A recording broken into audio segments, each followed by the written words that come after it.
Buenas noches, vamos a estudiar hoy el tema 9 que se llama las infradimensiones.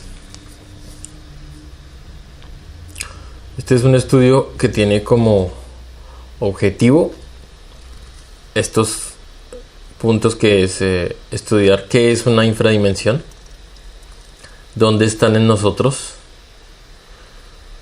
cuáles son ellas, que ahí viene lo importante, es esos niveles dentro de nosotros, y qué puede hacer uno con esta información que está recibiendo, qué puede uno hacer con nuestras infradimensiones. Bueno, iniciando entonces, ¿qué es una infradimensión? Así como en el planeta Tierra uno puede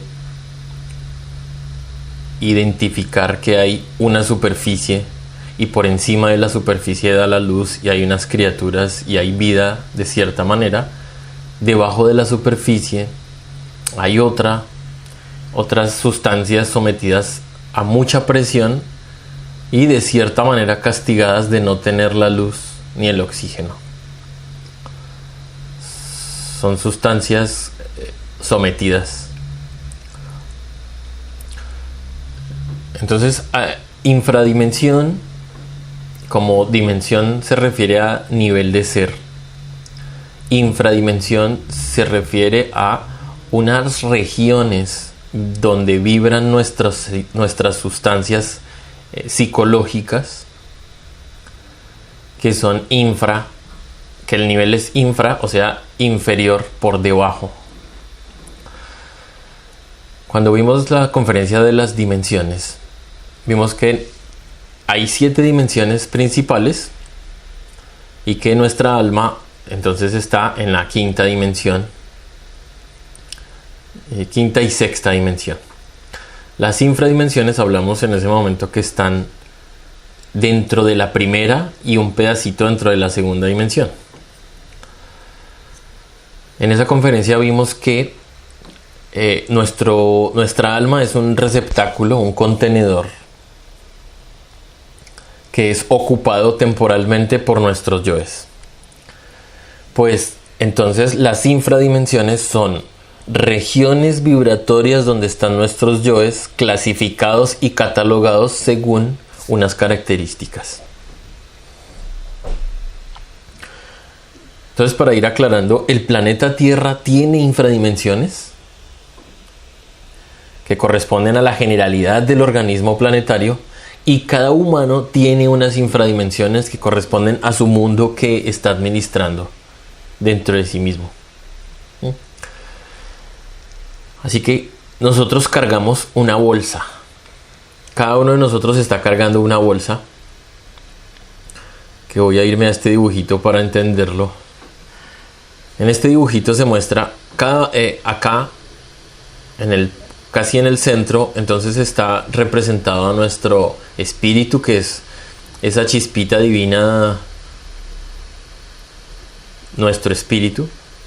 El cuerpo físico, que es lo que está representado de negro, y nuestra bolsa que cargamos, que es nuestra alma, que está simbolizado por esta envoltura con esas bombitas, con esas esferas negras, que cada esferita negra tiene una chispita. Bien, entonces así aquí abajo, como podemos ver, el planeta Tierra tiene unas regiones de presión, unas regiones donde hay almas que están conectadas a esas sustancias que están debajo de la superficie del planeta. Almas que están en un proceso de involución, o sea, almas que ya no tienen cuerpo físico humano, sino ahora tienen cuerpo físico de minerales sumergidos en estas regiones de mucha presión. Eso es en el planeta. Y entonces en el humano es lo mismo. Hay unas regiones dentro de nosotros que son desconocidas por nosotros mismos. y la conexión que tenemos para esa bolsa que cargamos está en nuestro bajo vientre. O sea, tenemos unas puertas, unas entradas por el lado, por la zona del centro instintivo, a través del cual penetran desde las infradimensiones de la primera dimensión, pasan por la cuarta dimensión, nuestro centro instintivo, y van a usar desde la quinta dimensión las facultades pensar, sentir y la voluntad, el hacer.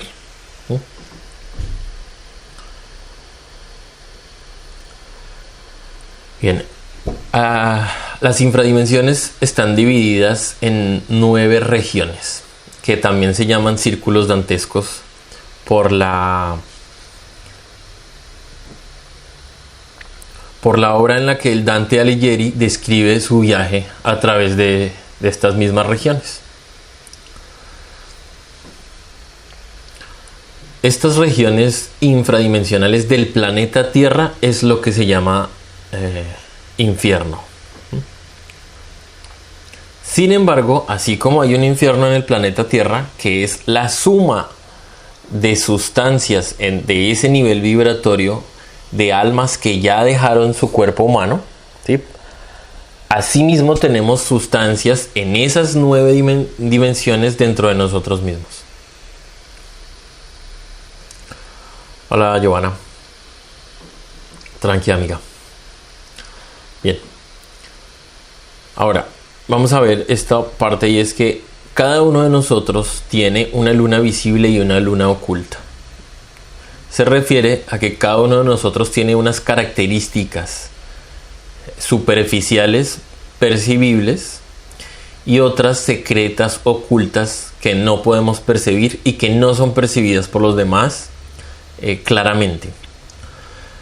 No sé si ustedes saben que la luna, esa que orbita alrededor del planeta Tierra, tiene una cara visible desde el planeta, y hay otra cara que jamás podemos ver desde la Tierra. O sea, que coincide la rotación alrededor del planeta con la rotación de la luna sobre su eje, de forma que siempre va a mostrar una cara. Siempre va a mostrar la misma cara hacia el planeta. Y esto es muy curioso. Cuando me enteré, me pareció una absoluta locura que justo coincidiera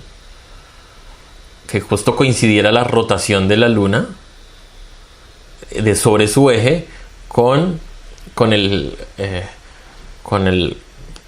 la rotación alrededor del planeta. Y tiene un significado esotérico, un significado representado en nosotros. Bueno, entonces, ¿cómo son los yoes visibles? Yoes visibles son los que uno más o menos puede aceptar de sí mismo. ¿Sí? Por ejemplo, timidez, que yo soy un poquito vanidoso, que yo soy un poquito perezoso. Bueno, listo. Yo acepto unas pequeñas cosas de mí, pero eso va a corresponder a una muy pequeña parte de nosotros mismos.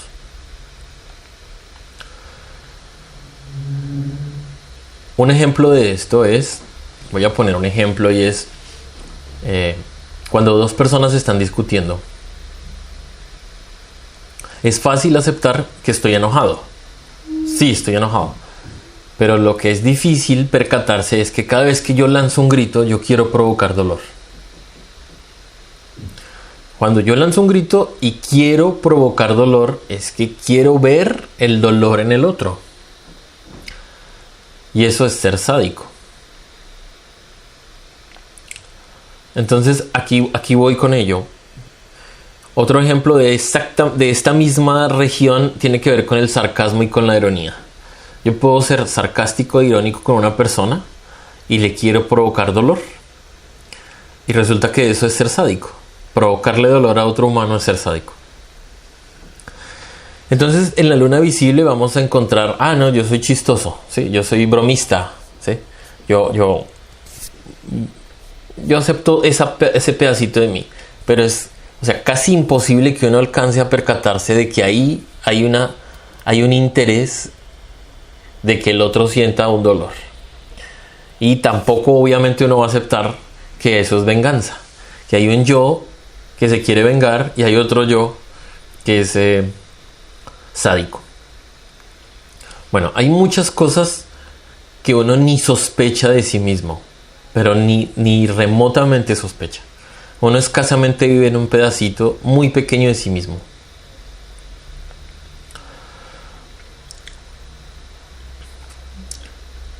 Bueno, habiendo hecho esta introducción explicando que las infradimensiones, voy a repetir, tienen que ver con una región donde vibran una cantidad de partículas con una vibración similar. Entonces, hay dos formas como se pueden disolver estos aspectos psicológicos de uno. Involuntariamente es una y voluntariamente es otra.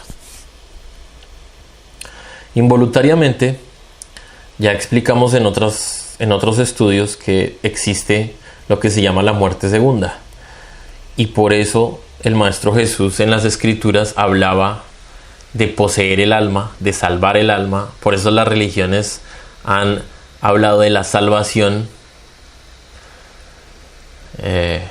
refiriéndose a la posibilidad de salir conscientemente de la rueda del samsara en la que estamos.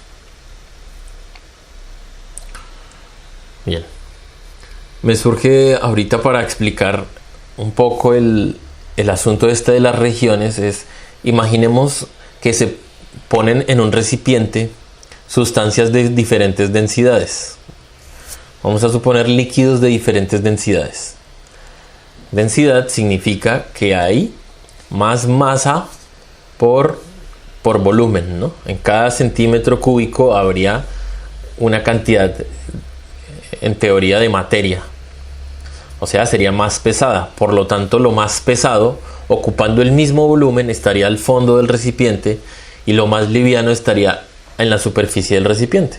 Bueno, esa aplica para explicar nuestras infradimensiones. Hay yoes muy pesados dentro de nosotros que están sujetos a mucha presión. O sea, en cada unidad de volumen habría muchas partículas apretadas.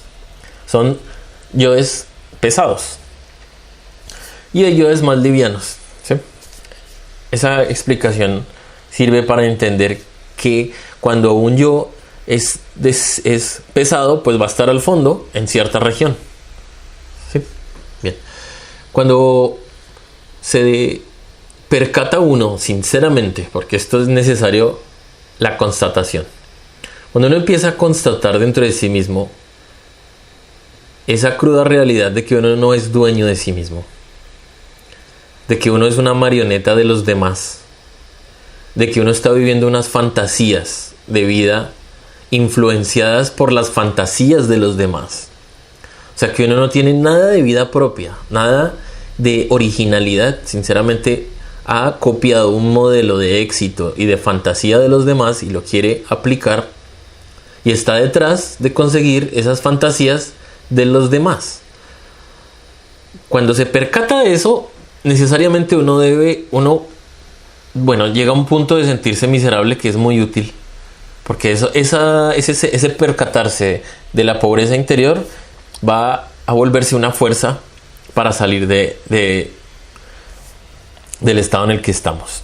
Entonces ahí surgen, al identificar que hay unas regiones infradimensionales dentro de uno, como por ejemplo el yo sádico, que para mí fue una absoluta sorpresa darme cuenta lo sádico que habita dentro de mí.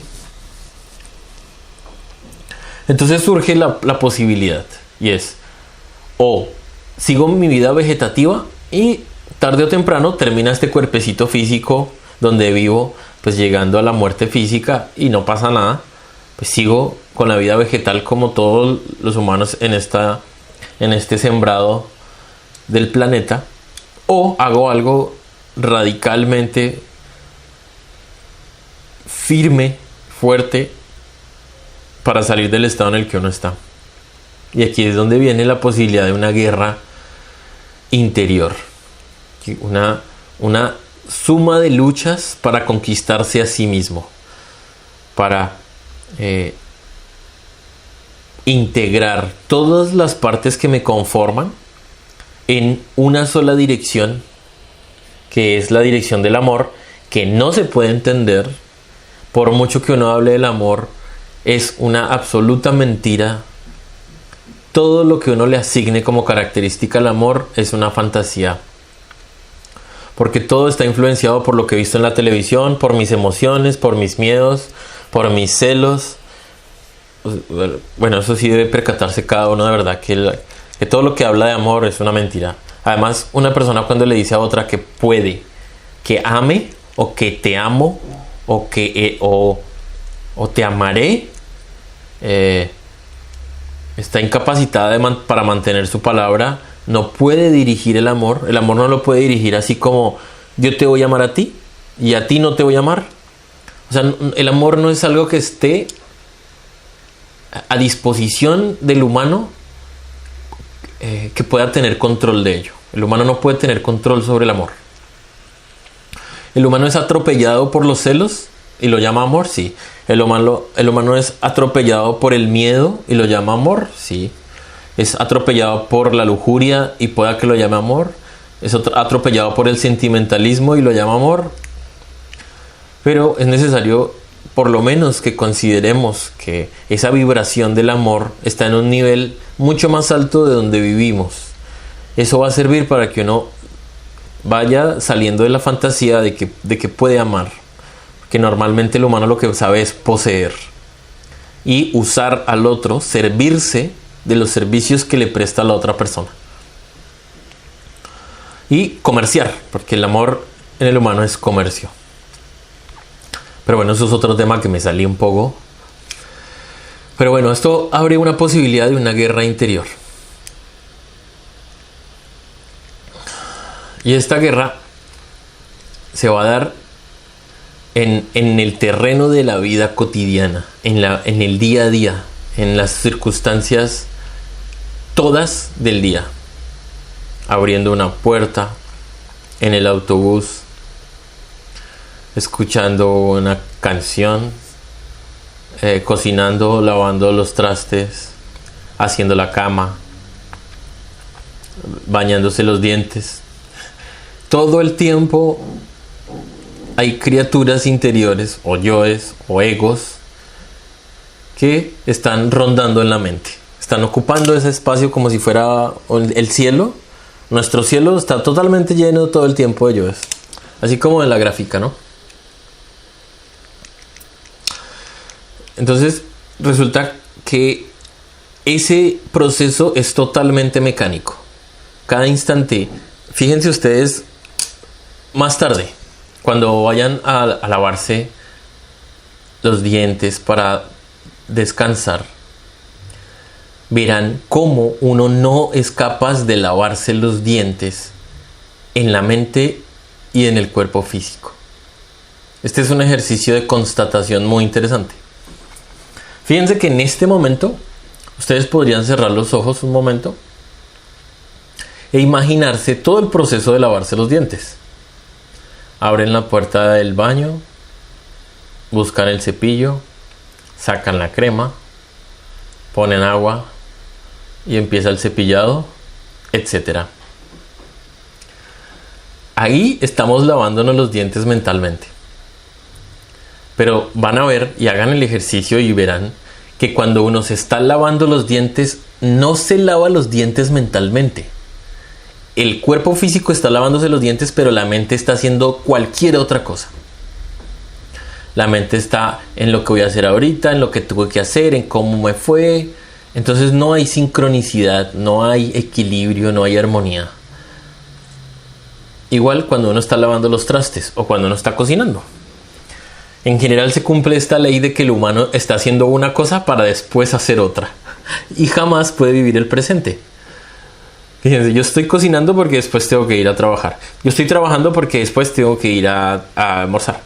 O yo estoy almorzando porque tengo que ir a trabajar otra vez. O yo estoy trabajando porque tengo que comprar tal cosa. o yo estoy trabajando porque tengo que pagar tal cosa, ¿no? Y yo estoy haciendo esto para, y yo estoy haciendo esto para, y entonces nunca hacemos algo. Bueno, es muy difícil hacer algo únicamente por el hecho de hacer esa cosa sola, sin esperar, sin estar en el futuro y en el pasado. Por eso sugiero este ejercicio de lavarse los dientes, porque en este momento ustedes podrían lavarse los dientes mentalmente, si paramos.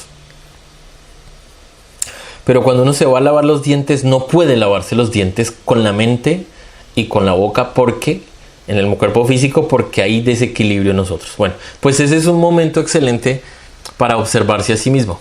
Aunque todos los momentos son geniales, pero el hecho es que cuando uno no está cuidando su habitáculo mental, cuando uno no cuida lo que pasa en su mente, los yoes, los egos, o sea, nuestras formas de ser están alimentándose, están engordándose, están procreando entre ellos, ¿sí?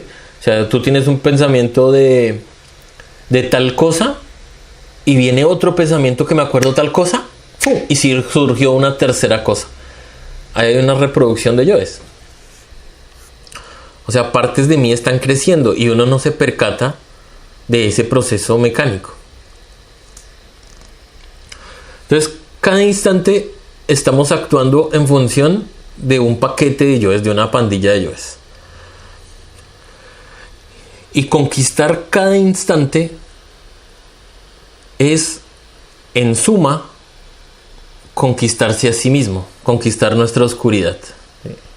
Hacer el triunfo de la luz sobre nuestra oscuridad o sobre las tinieblas. Bien, y este trabajo es la liberación de nuestra energía para poder nacer en las otras dimensiones. Entonces vamos a darle una pasada a las diferentes infradimensiones, a las 9.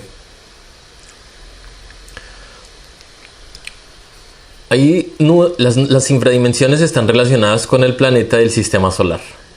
Y cada infradimensión también está relacionada con uno de los centros que forman parte de nuestro sistema de centros energéticos que están ubicados a lo largo del sistema cerebroespinal.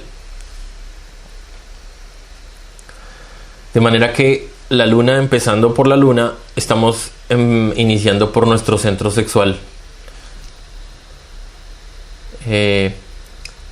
Y aquí en esta luna están todas nuestras formas de ser de la pereza. Entonces en la pereza, les recuerdo que en la pereza tenemos dos polarizaciones o dos polaridades. En la pereza está el no hacer, ¿sí? O sea, lo que llamamos normalmente perezoso, que le gusta quedarse acostado, durmiendo, que le gusta no hacer.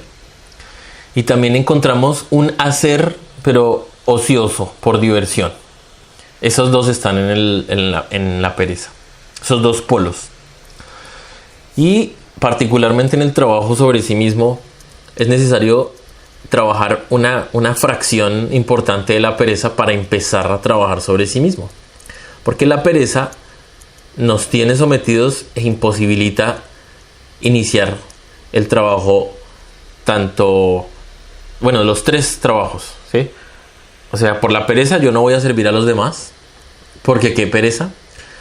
La pereza, aunque no lo parezca, es la que lo tiene a uno no trabajando en el sexo, o sea, no haciendo una práctica superior, de forma que es necesario hacer unos estudios iniciales de la pereza para dar un primer empujón e iniciar el trabajo sobre sí mismo. Bueno, ascendiendo tenemos la esfera de Mercurio o la infradimensión de Mercurio relacionada con nuestro centro instintivo. Y aquí tenemos también una franja de casi toda la humanidad, bueno, por no decir toda la humanidad. Hay un pedazo de nosotros mismos que está relacionado con este aspecto de la fornicación, que fornicación se llama al hecho de sacar la energía los átomos de vida que están en nuestras sustancias sexuales, en la semilla, sacarlos del cuerpo. A eso se le llama fornicación en estos estudios. Entonces, esta franja tiene que ver con la sacada de la energía del cuerpo, o sea, con el orgasmo y la eyaculación. Así que uno tendrá que estudiar, si quiere empezar a conocer esta infradimensión, hacer una lista de todos los aspectos en los que hay consumo o sale la energía de nuestro cuerpo en nuestra vida sexual, en la de cada uno, y empezar a dimensionar esos comportamientos para empezar a profundizar en todos los detalles que lo tienen a uno viviendo de esa forma. Bueno, eso ya será como todo esto un asunto individual y cada uno irá dimensionando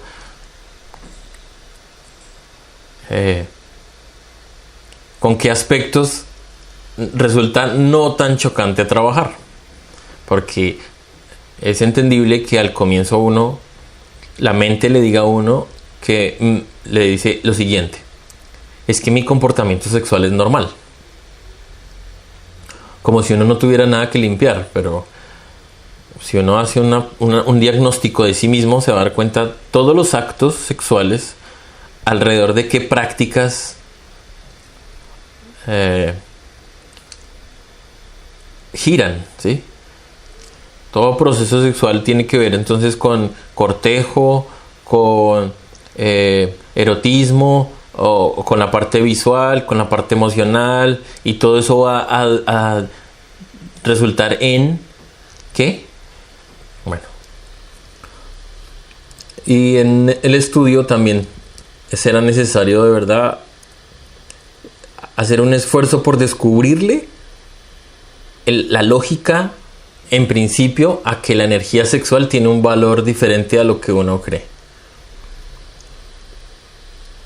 Bueno, ascendiendo tenemos la esfera de Venus, relacionada con nuestro centro emocional, y en Venus están todos los placeres, o sea que todos nuestros placeres de cada uno, los yoes, están en esta esfera, en una región. Y resulta que hay placeres de todo tipo. Hay placer de dormir, hay placer de conducir, hay placer de ver tal película, hay muchísimos placeres de saber cosas, ¿no? Hay placer en el bailar, hay mucho placer en el comprar. Por ejemplo, hay yoes dentro de mí que les encanta comprar. Bueno, y hay muchísimos placeres. Es una región dedicada a darse placer, y cada persona tiene sus yoes de placer. La conquista de esta infradimensión requerirá entonces un diagnóstico de todas las cosas en orden de importancia, preferiblemente, que más me dan placer, ¿sí? Lo que más me da placer, por ejemplo, es dormir. Bueno, pues ahí. Lo segundo, sexo, por ejemplo. Hay una parte de... Lo tercero, comer. O lo cuarto, trabajar. O lo quinto, y así, etcétera. Cuando uno llegue ahí a 200, entonces más o menos está haciendo un mapa de sí mismo. Y cada aspecto de esos tiene una cantidad de energía condicionada.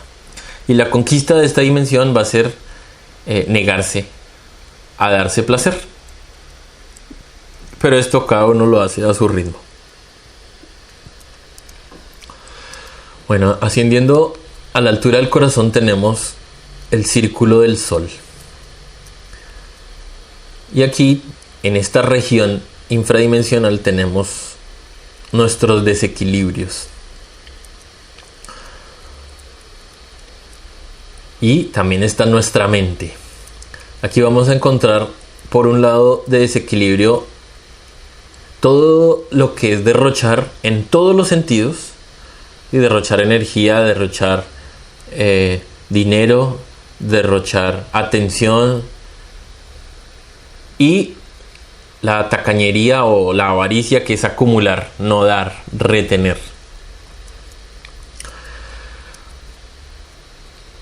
Con este nombre de desequilibrio, entonces viene que existe un equilibrio. Y el equilibrio sería la serenidad, la acción que sea, pero en serenidad, en un estado interior equilibrado. Así que vamos a irnos a que en el interior, en nuestra conformación mental y emocional, vamos a imaginarnos que somos como una balanza, de forma que cualquier mínimo pensamiento o emoción generan un desequilibrio.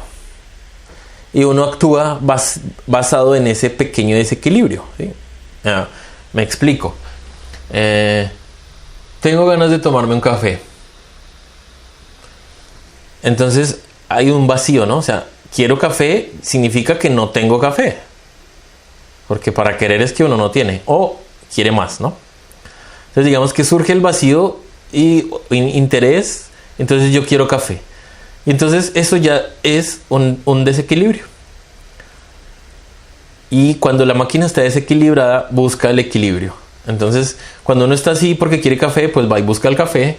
Y al darse placer con el café, entra el equilibrio. Y así con todo. Viene cualquier persona y me dice cualquier cosa y genera un desequilibrio dentro de mí. Y entonces surge una acción para buscar ese equilibrio. Pero ese equilibrio es mecánico.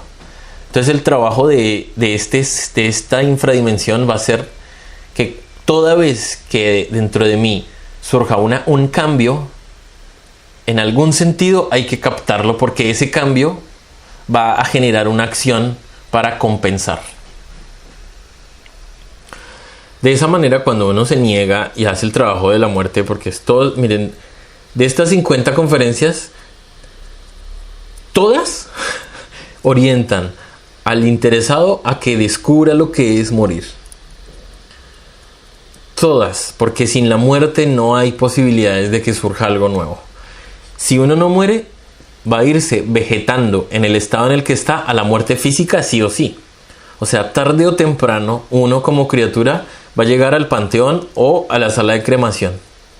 Bueno, uno me refiero al cuerpo físico. Y el alma seguirá otro proceso. Así que esto es muy importante.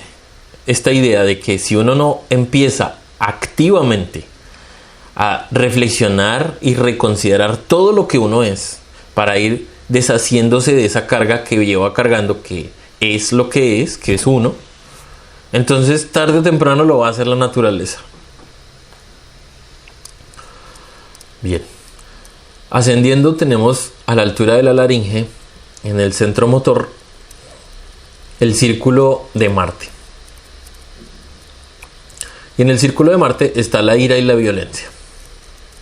Entonces hay dos polaridades en la ira y la violencia. Tenemos por un lado el gran motivador de la ira y la violencia es el dolor. ¿Sí? Cada vez que uno siente dolor tiene una reacción violenta. Y en la polarización tenemos dos. Tenemos, por ejemplo, algo que llaman en España el ninguneo, que es cuando uno está lleno de ira y se queda callado ignorando a otra persona. Ese es un acto de violencia.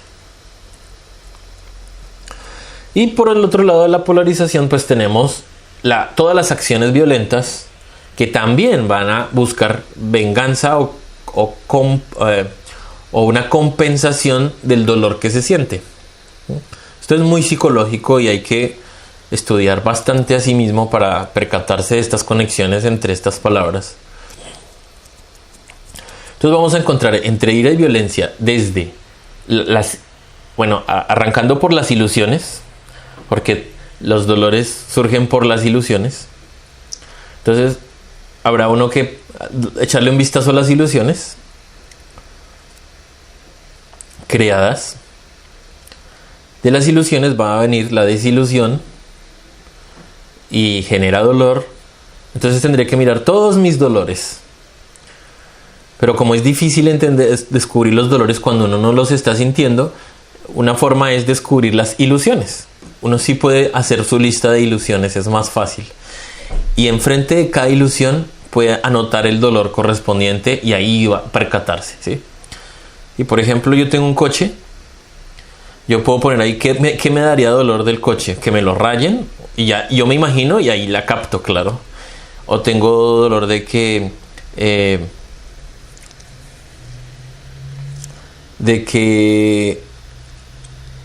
se depreciara con el tiempo y se pierde tal cosa, le pierde el valor y lo voy a vender y ya me vale menos, pues eso me puede provocar dolor también. Bueno, y así cada aspecto dentro de uno relacionado con los teneres, hay ilusión, la ilusión va a generar posibilidad de desilusión y dolor, y ese dolor busca compensación, porque así funciona dentro de uno el sistema. Cuando hay dolor, se busca compensación, y una de las compensaciones es ver el dolor en el otro. Por eso existe la ira, para buscar compensación emocional.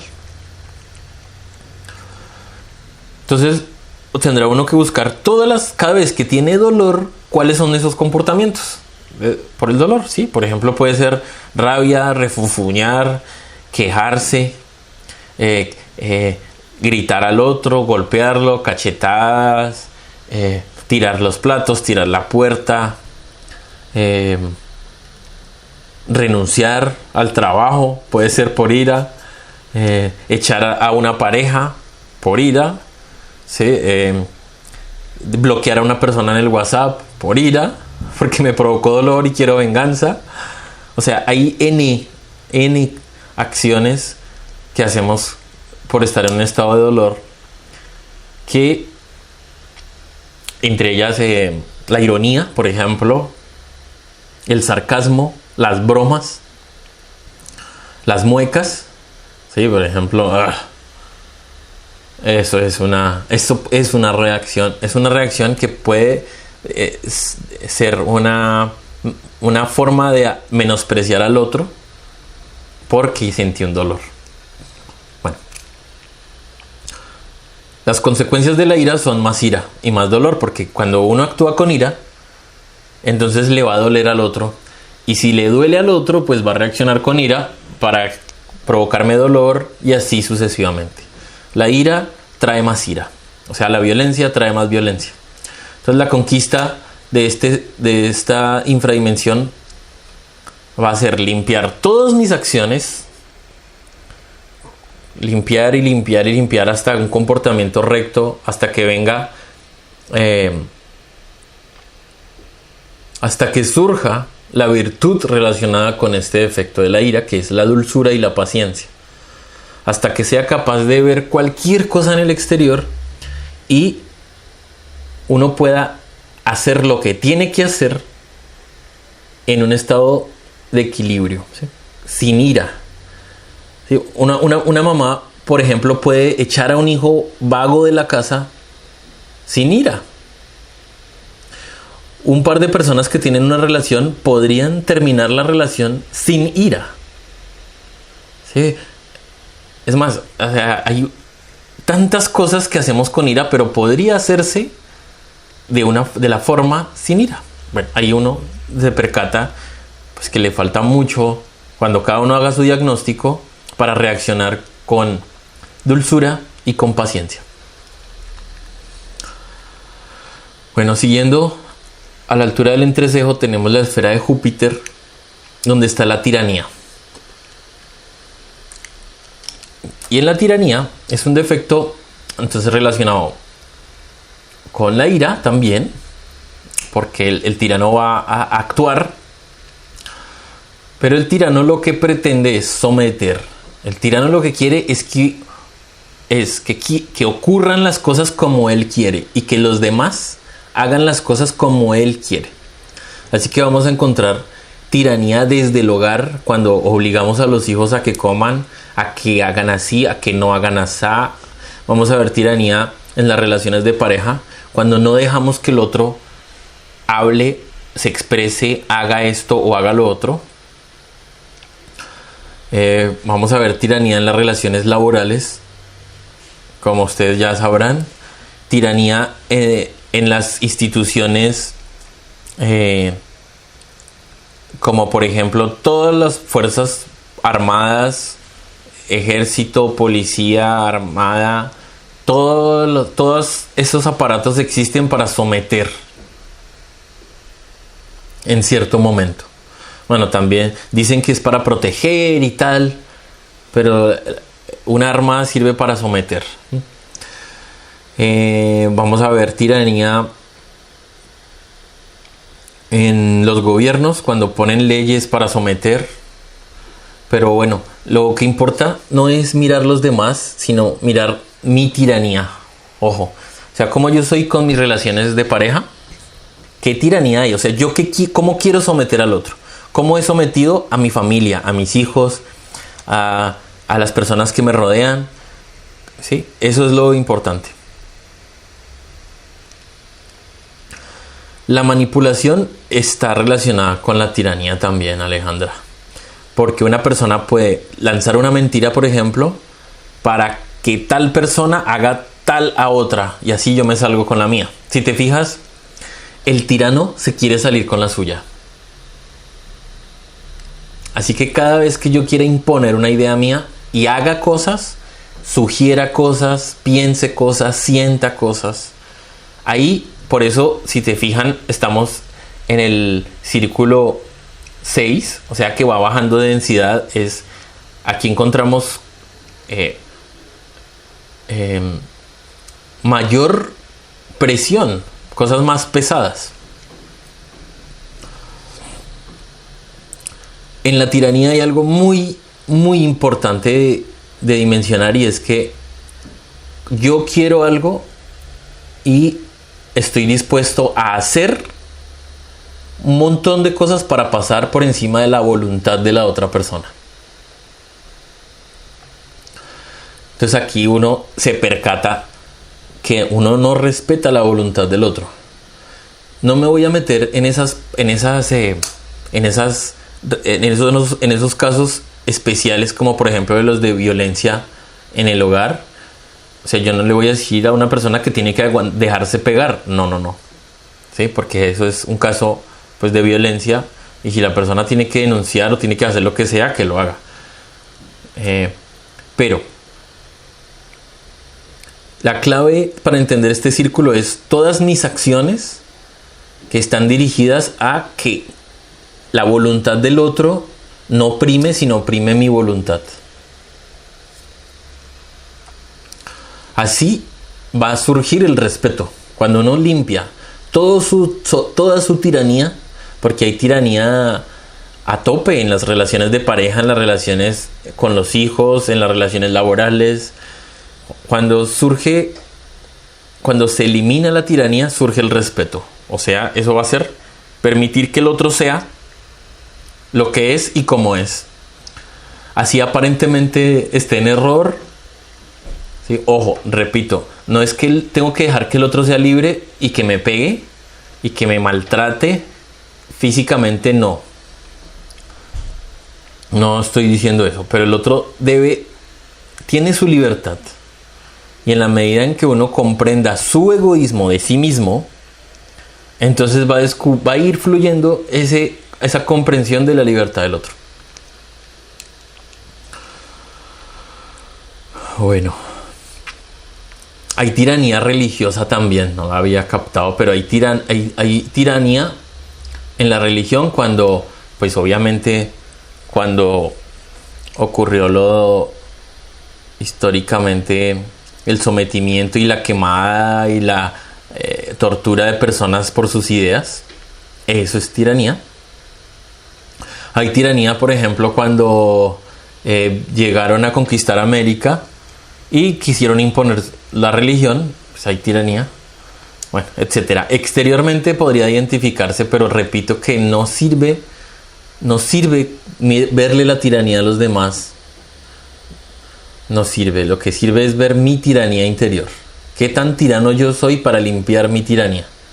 Porque en la medida en que uno se limpia interiormente, entonces libera energía, se va liberando, va sintiendo respeto por todas las criaturas, ¿sí? Va llenándose de luz, básicamente, de comprensión. Bueno, siguiendo tenemos la esfera de Saturno, a la altura del centro intelectual superior. Y aquí vamos a encontrar una región donde están todos nuestros yoes que han cometido delitos contra el Espíritu Santo, contra la naturaleza.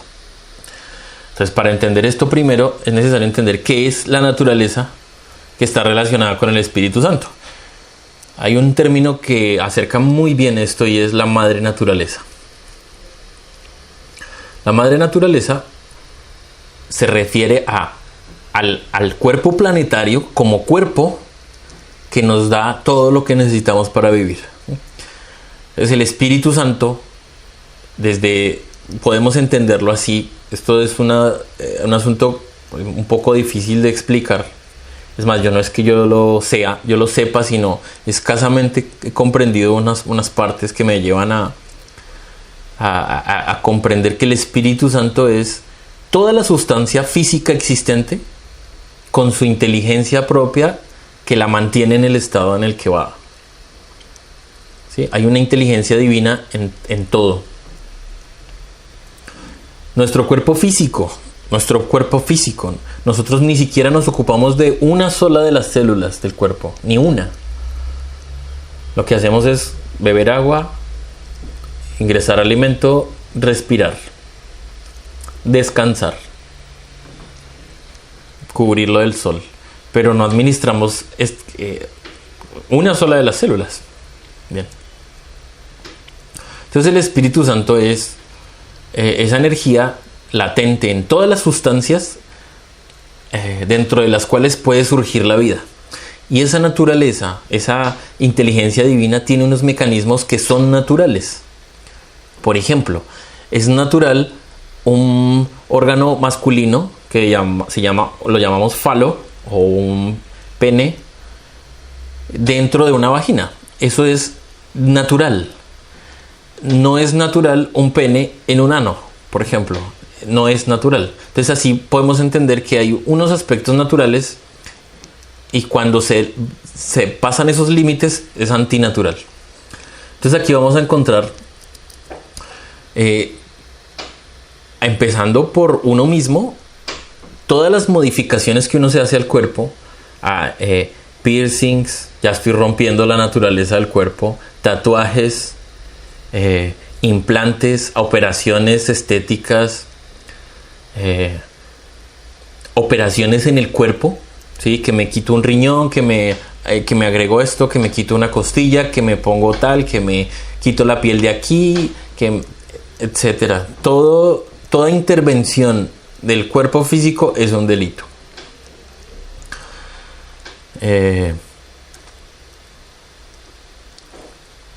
Hablando del cuerpo físico. Del cuerpo físico planetario, entonces hay un montón de delitos que son los que hacemos para contaminar las aguas, contaminar el aire, contaminar la tierra. Tanta contaminación que empiezan a cambiar las condiciones del propio planeta. Esa es una contra la naturaleza. Con respecto al sexo, entonces hay un montón de delitos que cometemos, como por ejemplo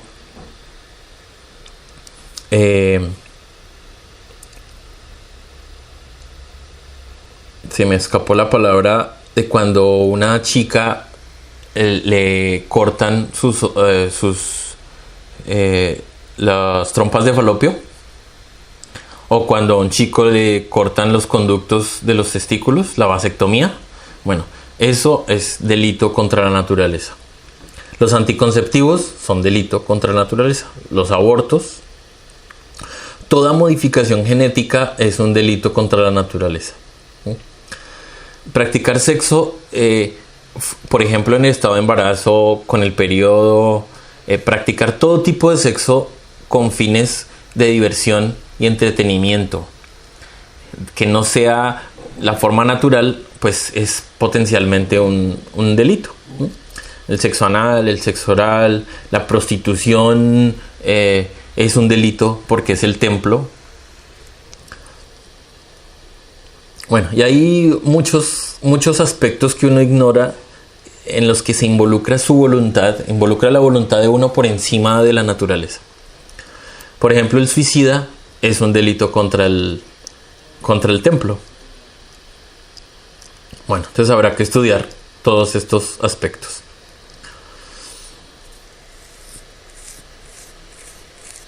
Bueno, continuando está la esfera de Urano, que es, su punto relacionado son las gónadas sexuales. Y en Urano encontramos la mentira. Y hay una gran variedad de mentirosos. Sí, aquí está la falsificación, la suplantación, los que ponemos una cara y no es la verdad, o sea, los que aparentamos. Los sembradores de discordia, o sea, los que metemos cizaña, los que indisponemos a uno con otra persona. Todos los consejos, todos los aconsejadores, los magos negros que invitan a otros a delinquir, las promesas que no se cumplen, el escarnio cuando es mentira, la hipocresía. Bueno, está curiosamente, si es algo que no me explico, pero bueno, estoy en el proceso, porque esto pertenece al octavo círculo dantesco. O sea, esto es mucho más pesado que todo lo que hemos visto hasta ahora. Y esto debe tener que ver con que una persona, para que sea capaz de mentir, pues tiene que ser capaz de estar en un punto muy negro, ¿no? O sea, ser capaz de mentir, pues es una traición contra sí mismo, porque el que miente pues sabe que las cosas no son así. Bueno, ahí tenemos la esfera de Neptuno finalmente, que está relacionada con la traición. Entonces aquí encontraremos pues todos los aspectos de la traición de pareja, la traición en el trabajo, la traición en los negocios, todos los tipos de traición, y está clasificada este defecto como el círculo dantesco o los defectos más densos que habitan en nuestro interior, la traición. Esto hay que estudiarlo. Bueno, hasta aquí están entonces los 9 círculos dantescos. Y ahora al final, entonces, ¿qué puede uno hacer? Porque es que miren, la síntesis de esta conferencia es: a lo largo de cientos de existencias hemos acumulado una energía que está condicionada dentro de nosotros. Y está dividida en varias regiones. El trabajo entonces es liberar esa energía. ¿Sí? Eso es, hemos condicionado, hemos agrupado estos aspectos en una operación mecánica de nosotros. ¿Sí?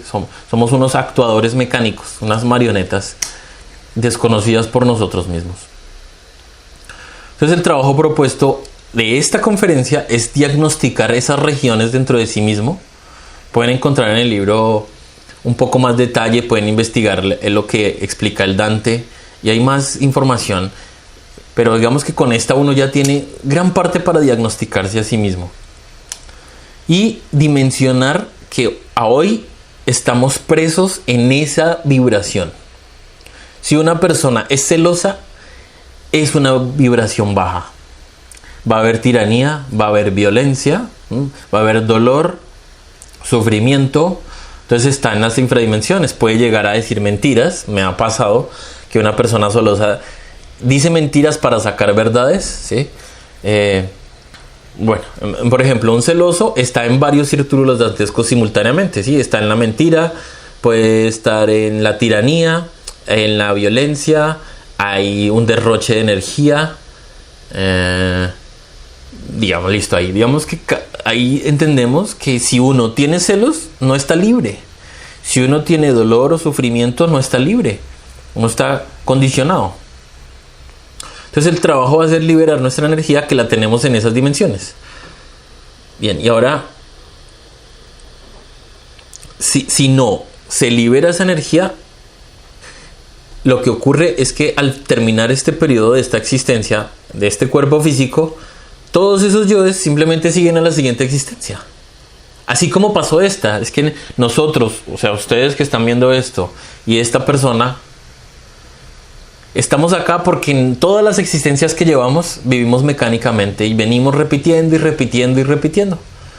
¿Sí? Llegamos, nace un cuerpecito físico, lo etiquetan con Cristian, extrañamente empieza a desarrollarse de una forma, ¿no? O sea, es tímido, le gusta esto, le gusta lo otro, y está viviendo una vida que no tiene ni idea de por qué en tal hogar, en tal país, en tal ciudad, unos rasgos que ni siquiera sabe.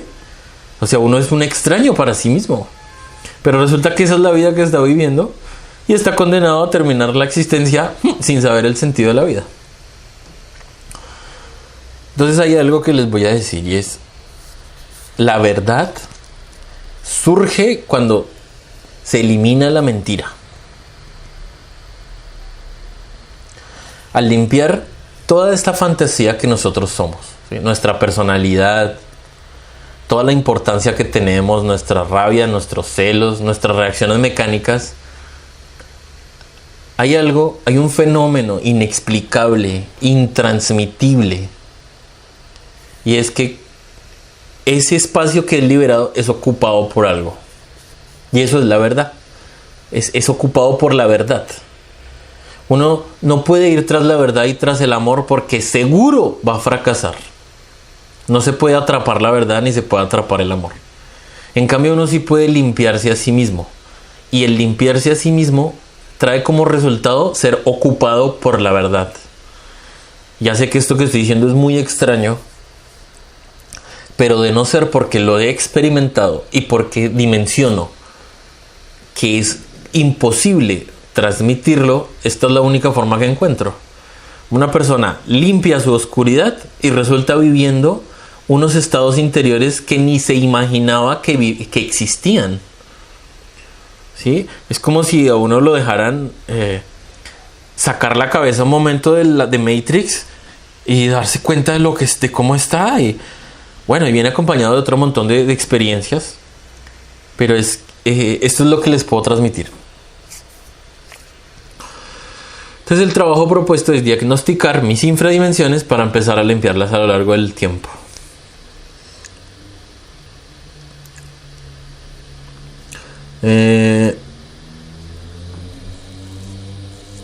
Pregunta Alejandra que cuando uno vuelve a la vida mecánicamente, si esto significa que la enseñanza ya la hemos recibido antes y no quisimos hacer el trabajo. Bueno, eso es una posibilidad, es muy posible, pero no siempre es exactamente así. Pero en general,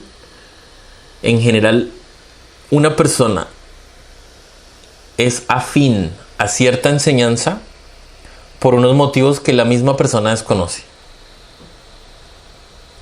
Sí, o sea, uno no sabe por qué es afín a cierta enseñanza, pero en general lo que pasa es que uno recuerda, o sea, hay una sensación interior de reconocimiento, recuerdo, que no sabe cómo describirla, ¿no? O sea, por ejemplo, una persona nace en Occidente y resulta que le gusta la cultura de Oriente.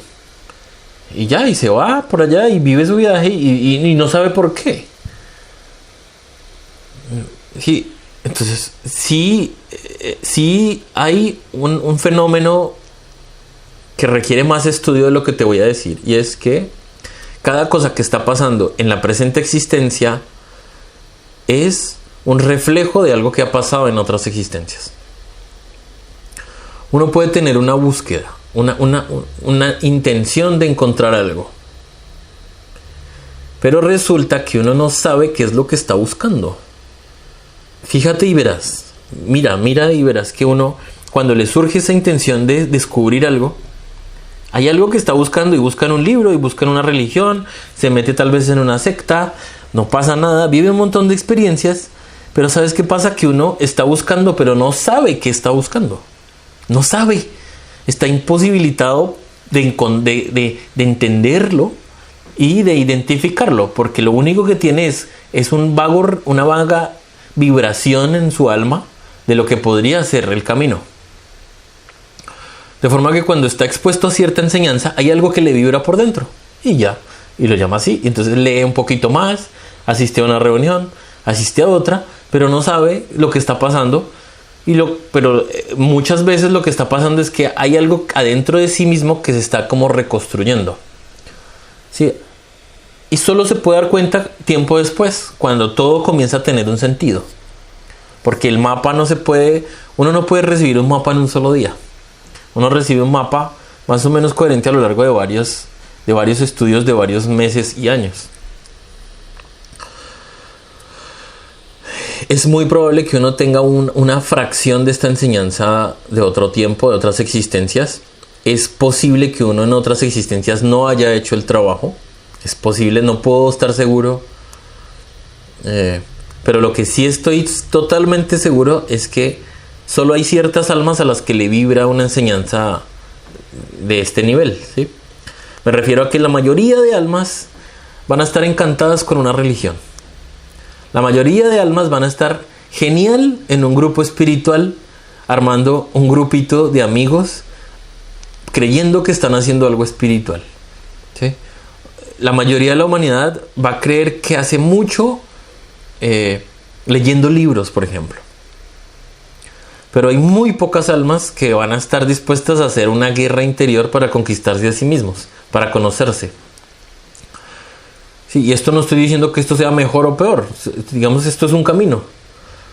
Pero lo que estoy explicando es que hay ciertas almas a las que les va a vibrar este camino y no pasa nada. Por eso este curso es gratis y es libre. El que le vibró asiste, capta y va a sentir algo y ya. Y es llamado o no es llamado y ya no pasa nada. Si uno limpia lo que sea que uno limpie en esta existencia, esto es un fenómeno muy curioso y muy interesante. Cuando uno hace un trabajo y limpia algo de una existencia, en la siguiente existencia llega sin esos yoes, pero llega con una sabiduría muy particular de esos yoes. Pero hay un asunto delicado e importante, y es que el conocimiento como tal, o sea, esta enseñanza, se almacena en el cerebro físico. Tiene un reflejo en la mente, ¿sí? O sea, sí, existe en la mente, pero esta enseñanza se reposa en el cerebro del cuerpo físico. De forma que cuando uno pierde el cuerpo físico y viene a otro cuerpo físico, se olvida de la teoría del trabajo, ¿sí? Entonces, por eso ustedes van a ver que hay personas que vienen con cierto grado de iluminación, con ciertos poderes, con ciertas capacidades, con ciertas facultades, y van a darse cuenta que la persona ni siquiera sabe por qué los tiene. Y esa es una particularidad. Uno no encuentra una persona que sepa cómo desarrolló un poder o una facultad. Y cuando uno encuentra a esas personas que tienen un poder o una facultad, no son capaces de decirle a uno cómo lograrlo. ¿Sí? Esto también lo podemos encontrar cuando hay, por ejemplo, un par de gemelos o un par de mellizos. Nacen en la misma casa, mismos padres, mismo barrio, mismo colegio, hasta misma ropa, misma televisión, misma comida. Y resulta que el uno trae un alma de fuego, airada, tal, y el otro es un calmado, sencillo. Y uno dice, pero pues claro que son dos almas, cada alma tiene una característica y cada alma empieza a desarrollarse de una forma, con todas las mismas influencias en la personalidad en esta existencia, pero cada alma tiene una forma de ser. Entonces ahí es donde uno se va a dar cuenta que hay almas que vienen, por ejemplo, voy a hablar de una cierta persona cercana a mí que en su ser está absolutamente incapacitada de traicionar a su pareja. ¿Sí? Digamos que esa es su naturaleza. No existe suficiente tentación para que ese ser deje a su pareja por otra. No la hay. Inclusive prefiere perder a su pareja y no volver a tener nunca una pareja. Pero esa es su naturaleza. Digamos que ya está adentro de sí misma eso. Entonces ahí uno entiende que ese es un rasgo de esa alma. No significa precisamente que lo haya trabajado siempre, ¿no? Porque muchas veces es miedo, es mecanicidad, pero digamos que es un tipo de manifestación. Pero cuando un alma elimina sus yoes, limpia su oscuridad, Y no solo en la siguiente existencia, sino en esta existencia va a ser probado, probado y probado hasta que uno ya no, si ya no hay forma de que lo hagan, no hay tentación suficiente que lo que le pague a uno por cometer cierto acto. Bueno, chicos, hasta aquí va esta conferencia. Si tienen alguna pregunta adicional me la hacen, y si no, pues hay que estudiar. Básicamente estos estudios son para cada uno solito en su vida íntima. Aquí damos una guía, pero cada persona hace sus propios, en sus cuadernos hace sus listas, que son listas y listas y listas de aspectos de sí mismo en sus meditaciones y en sus retrospecciones y en sus estudios de sí mismo, porque esa es la forma de descubrirse a sí mismo.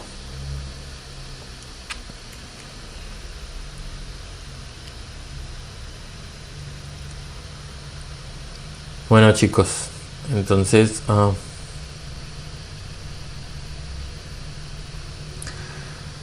me pregunta Alejandra que si se conviene empezar con la esfera de la luna.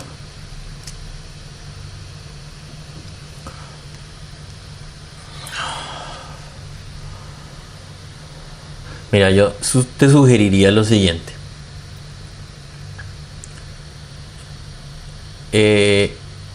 Entre más horas uno trabaje sobre sí mismo, pues un resultado más tangible va a haber. Al comienzo uno no sabe provocarse su propia disciplina de estudio, generalmente porque uno está totalmente tragado por el mundo, y van a ser más importantes todas las cosas menos meditar 1 hora, 2 o 3 horas. Así que yo considero que lo más valioso que podría hacer una persona es sacar unas horas de su vida para hacer unos estudios de sí mismo y hacer las prácticas. ¿Sí? Practicar la meditación, la retrospección, así sea practicar la mantralización, que fue una de las cosas que para mí fue a tope, que sensibilizó una capacidad de recibir los mensajes de mi ser, que era mantralizar 1 hora la O. Empecé a mantralizar 1 hora la O, una sola hora la O. A los 15 días ya tenía una lucidez en la mente, y eso que solo fueron 15 días.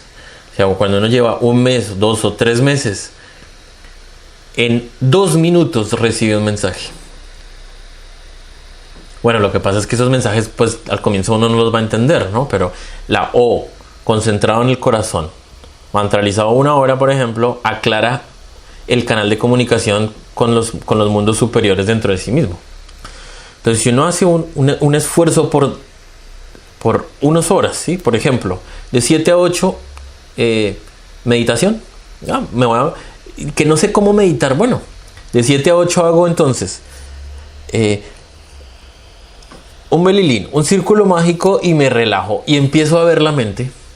No importa que haya dificultades en meditar al comienzo, ¿listo? Solo voy a ver la mente, observar y observar y observar hasta que no me haga duda, hasta que vea todos esos pensamientos cómo pasan.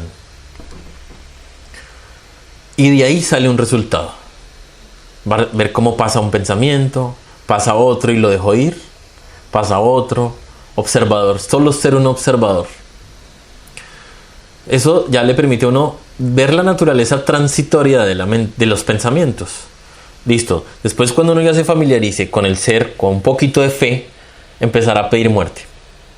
Es otra etapa, cuando uno es capaz de empezar a pedir muerte por todo lo que vea. Todo, como si fuera una metralleta. Eso es una buena etapa chévere. Luego vendrán etapas de mayor profundidad en la reflexión, en la que uno ve un yo y no lo suelta hasta que no entiende cuándo lo creó. ¿Sí? Entonces, pues hay varias etapas, pero todo empieza con un tiempo de prácticas de sobre sí mismo. Entonces, si uno se propone 1 sola hora por día, pues bueno, 1 hora y hace un ejercicio. ¿Que es capaz de proponerse 2? Bueno, pues genial.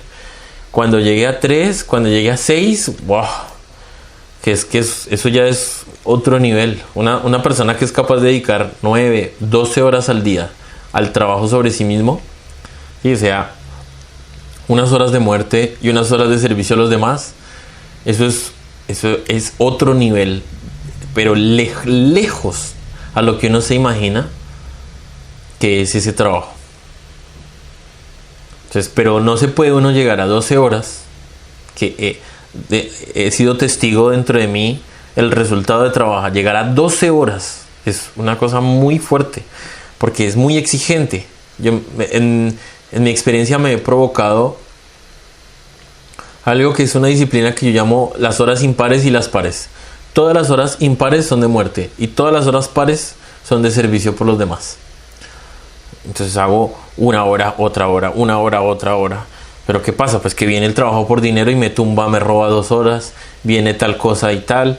Pero por ejemplo, hay que preparar los alimentos. Bueno, pues puedo coger una hora de muerte y la hora de muerte me coincide con los alimentos. Bueno, entonces preparo los alimentos sabiendo que voy a morir mientras preparo los alimentos. O sea, estoy en absoluta vigilia. ¿Por qué estoy pensando esto? ¿Por qué estoy pensando lo otro? ¿Por qué tengo afán?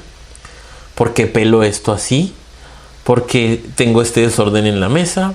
¿Por qué esto así, tal?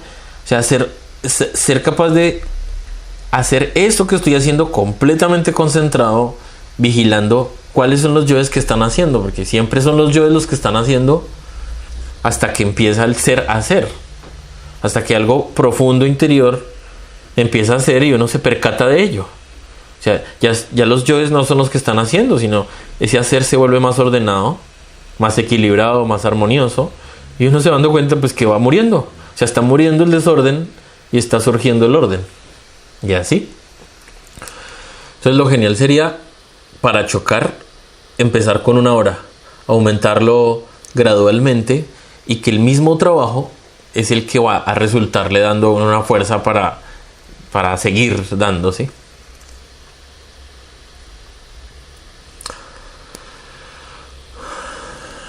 Eso te puedo decir, Alejandra. Si quieres trabajar la pereza en esa hora, pues adelante. Ya a lo largo de varios temas vamos a entender más, porque vamos en el tema 9, son 50, y más adelante se va a entender un poquito más las dinámicas de esas prácticas que arrojan los resultados más contundentes o de mayor constatación del estado interior. Bueno, chicos y chicas, los dejo. Fuerza y hasta la próxima. Chao, Alejandra, Giovanna, Santiago.